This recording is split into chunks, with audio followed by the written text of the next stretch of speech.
Hello students. Today the chapter that we will be discussing is the consumption function in your macroeconomics.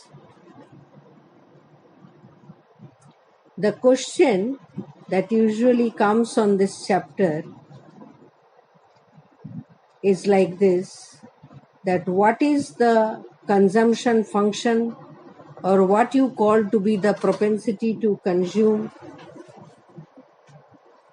That is the first question. Another question that also comes, what is called to be the psychological law of consumption? So we'll discuss both the questions simultaneously. These two questions can come together and can form one question, one big question, or separately also it comes under the short question heading.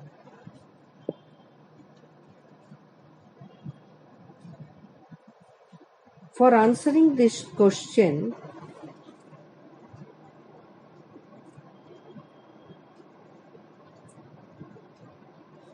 first of all, you will have to know that what is the consumption function or propensity to consume. Actually, John Maynard Keynes, in his book General Theory,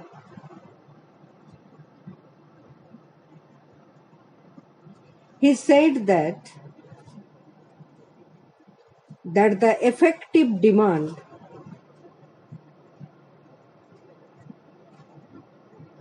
is the basic concept on which the entire theory of employment is based. According to him, the consumption along with the investment, including government expenditure, determines the effective demand or the volume of employment in an economy. Keynes calls consumption the consumption function or the propensity to consume. The consumption function is an important determinant of effective demand or employment.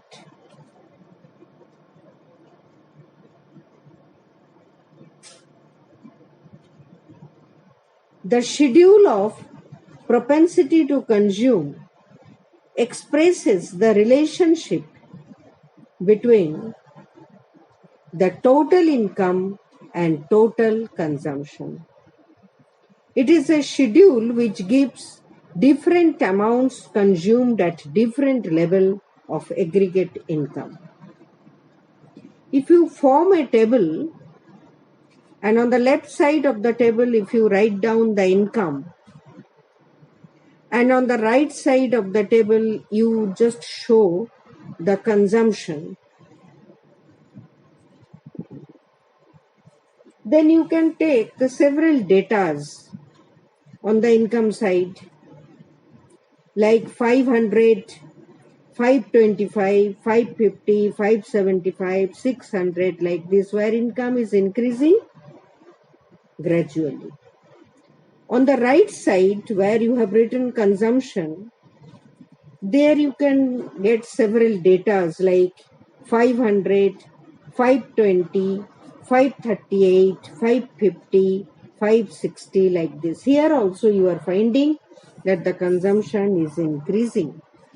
But what is the difference? The difference is this, that as the level of income increases, the consumption also increases, but not by the whole increase in income. That is to say, there exists a gap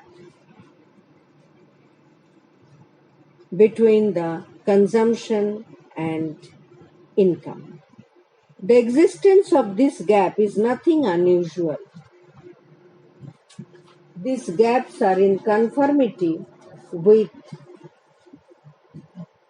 what has come to be known as Keynes's psychological law of consumption, which states that when the aggregate income increases, consumption expenditure shall also increase, but by somewhat smaller amount. This is a fundamental maxim or law upon which the Keynesian consumption function is based.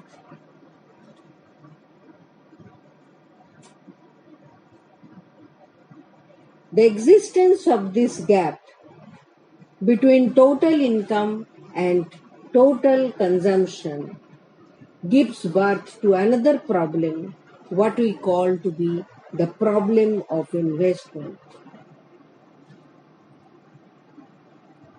Of course, if there would have been no gap between income and consumption, the problem of investment would not have arisen. But such an occurrence is very rare. We seldom come across a community which spends the whole of its increased income on consumption.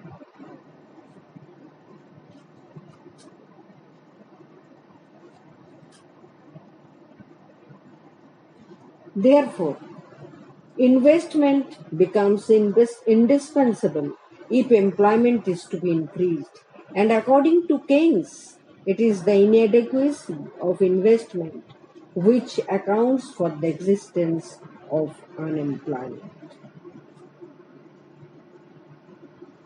The propensity to consume or the consumption function is more or less stable in the short run. It cannot be increased, being fixed by the long established customs and habits of the community. If it is intended to increase employment, then it is the second determinant of employment, namely inducement to invest, which has to be increased.